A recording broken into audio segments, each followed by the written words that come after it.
ओम शांति। आज के बाबा के साकार महावाक्य हैं 30 अप्रैल 2020।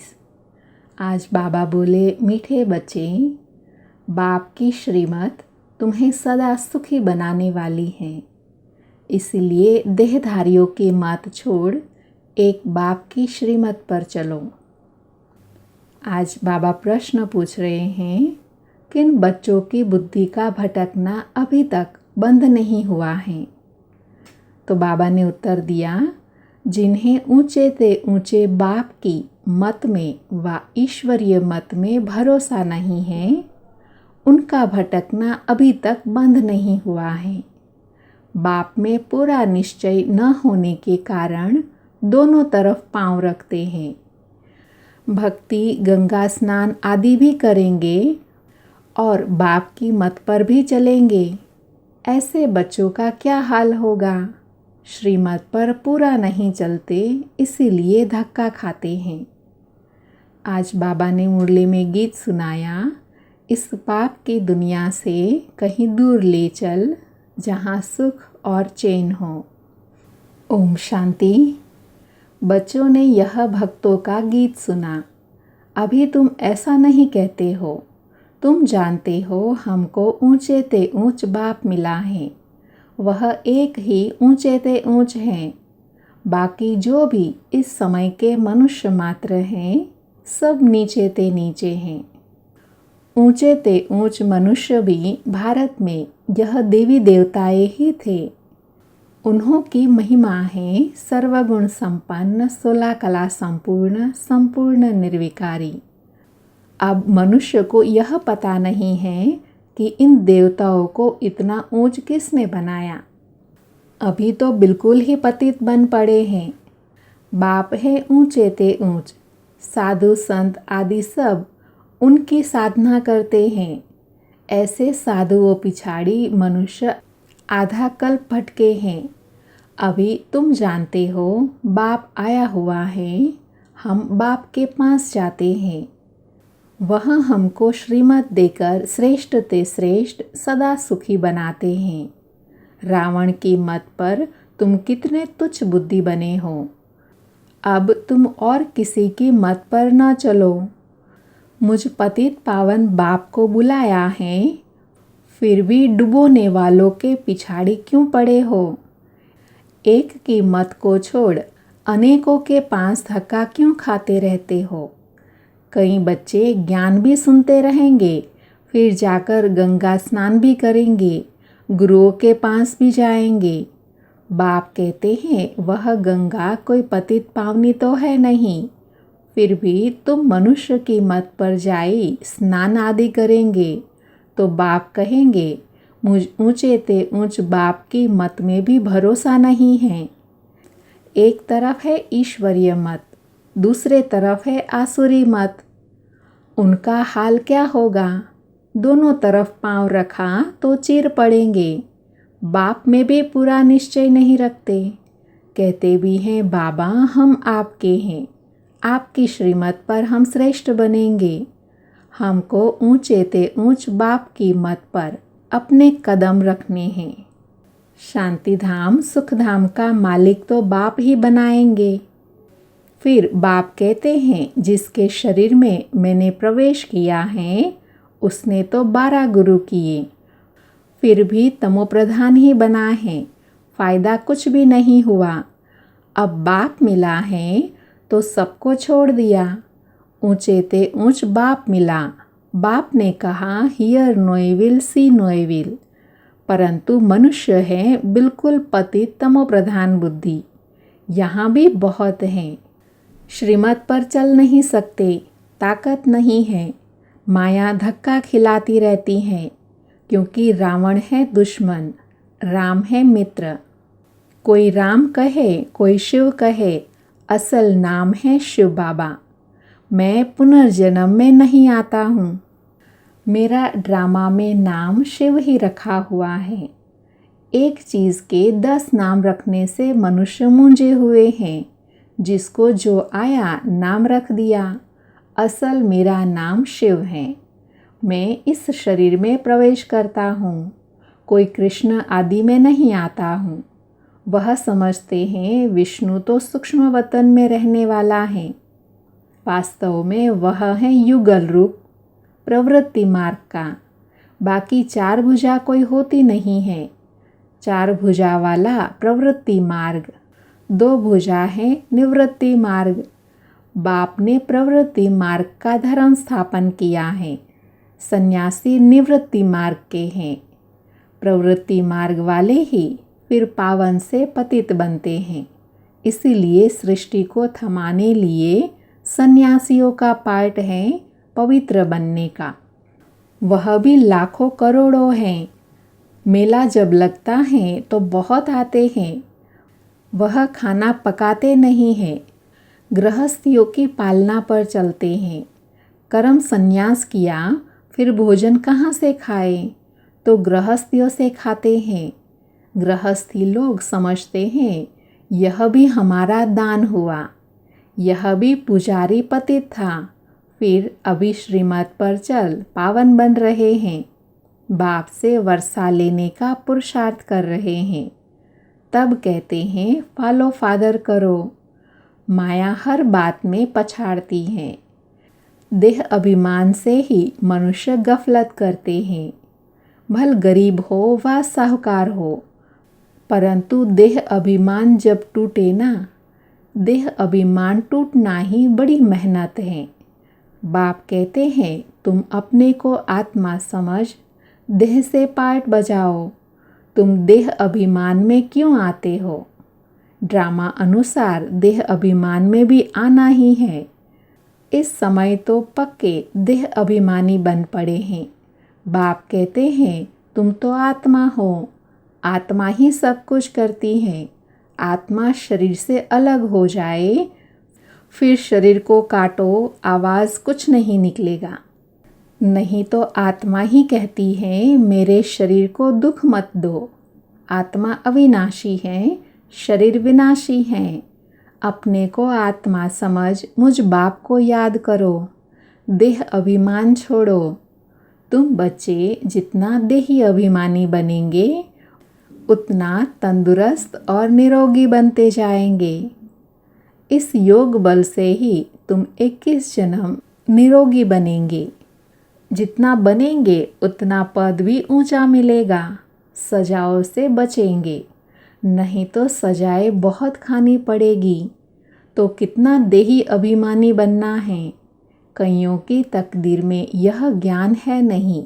जब तक तुम्हारे कुल में न आए, अर्थात ब्रह्मा मुखवंशावली न बने, तो ब्राह्मण बनने बिगर देवता कैसे बनेंगे? भल आते बहुत हैं, बाबा बाबा लिखते अथवा कहते भी हैं, परंतु सिर्फ कहने मात्र। 1-2 चिट्ठी लिखी फिर गुम। वह भी सतयुग में आएंगे, परंतु प्रजा में। प्रजा तो बहुत बनती है ना। आगे चल जब बहुत दुख होगा तो बहुत भागेंगे। आवाज़ होगा भगवान आए हैं। तुम्हारे भी बहुत सेंटर्स खुल जाएंगे। तुम बच्चों की कमी है, देही अभिमानी बनते नहीं हो। अर्जुन बहुत देह अभिमान है। अंत में कुछ भी देह अभिमान होगा तो पद भी कम हो जाएगा। फिर आकर दास दासिया बनेंगे। दास दासिया भी नंबरवार ढेर होती हैं। राजाओं को दासियाँ दहेज में मिलती हैं, साहूकारों को नहीं मिलती। बच्चों ने देखा है राधे कितनी दासियाँ दहेज में ले जाती हैं। आगे चल तुमको बहुत साक्षात्कार होंगे। हल्की दासी बनने से तो साहूकार प्रजा बनना अच्छा है। दासी अक्षर खराब है। प्रजा में साहूकार बनना फिर भी अच्छा है। बाप का बनने से माया और ही अच्छी खातरी करती है। रुस्तम से रुस्तम होकर लड़ती है। देह अभिमान आ जाता है।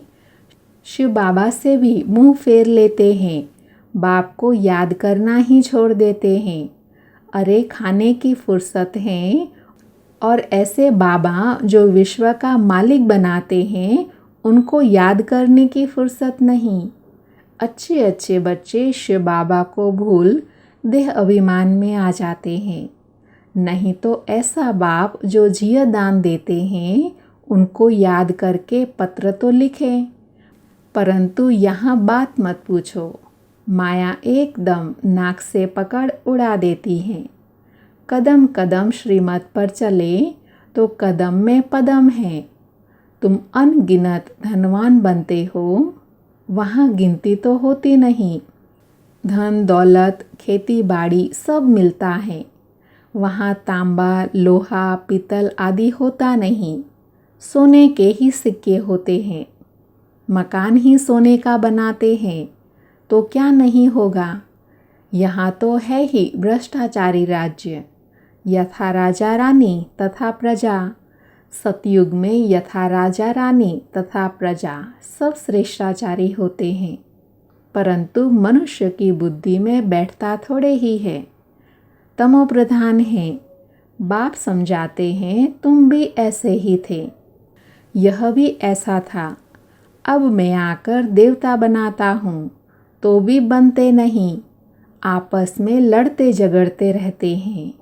मैं बहुत अच्छा हूँ ऐसा हूँ, यह कोई समझते थोड़े ही हैं कि हम दोजक में पड़े हैं, हम रौरो नर्क में पड़े हैं। यह भी तुम बच्चे जानते हो नंबरवार पुरुषार्थ अनुसार। मनुष्य बिल्कुल नर्क में पड़े हैं, रात दिन चिंताओं में पड़े रहते हैं।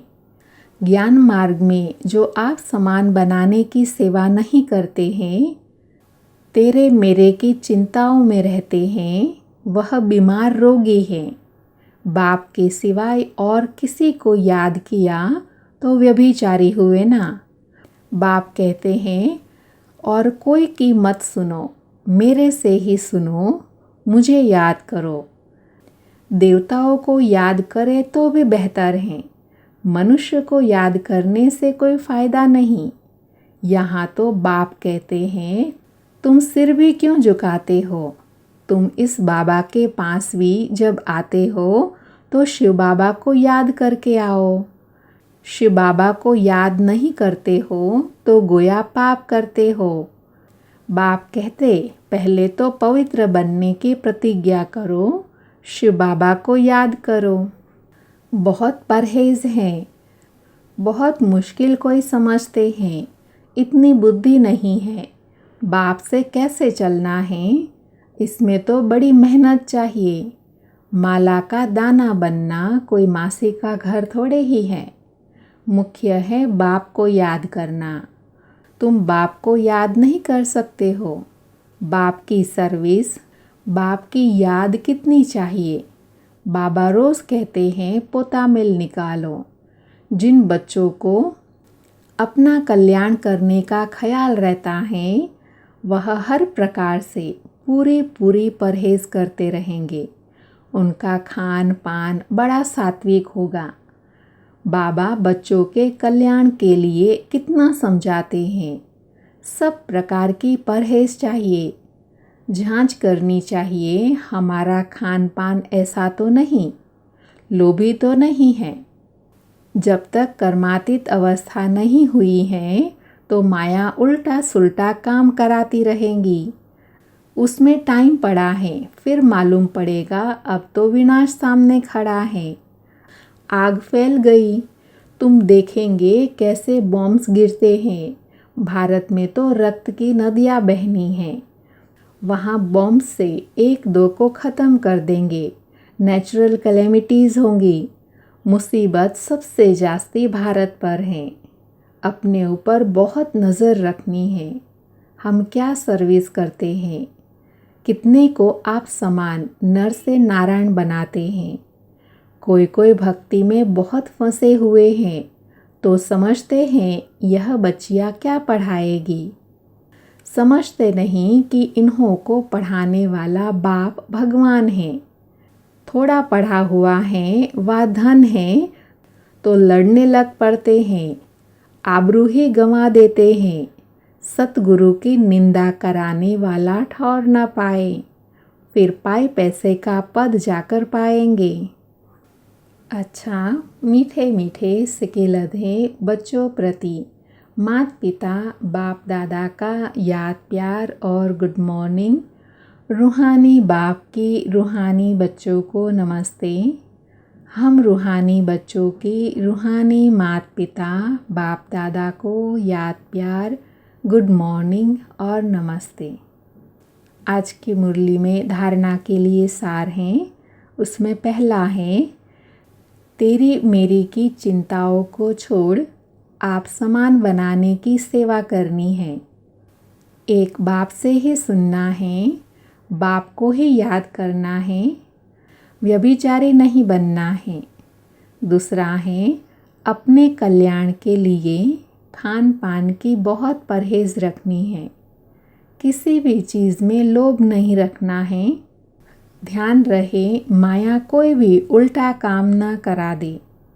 आज बाबा ने वरदान दिया, प्रैक्टिकल जीवन द्वारा परमात्मा ज्ञान का प्रूफ देने वाले धर्म युद्ध के विजयी भव। वरदान का डिटेल है, अभी धर्म युद्ध की स्टेज पर आना है। उस धर्म युद्ध में विजय बनने का साधन है आपकी प्रैक्टिकल जीवन, क्योंकि परमात्मा ज्ञान का प्रूफ ही प्रैक्टिकल जीवन है। आपकी मूरत से ज्ञान और गुण प्रैक्टिकल में दिखाई दें, क्योंकि आजकल डिस्कस करने से अपनी मूरत को सिद्ध नहीं कर सकते, लेकिन अपनी प्रैक्टिकल धारणा मूरत से 1 सेकेंड में किसी को भी शांत करा सकते हो। आज का स्लोगन है, आत्मा को उज्जवल बनाने के लिए परमात्मा स्मृति से मन की उलझनों को समाप्त करो। ओम शांति।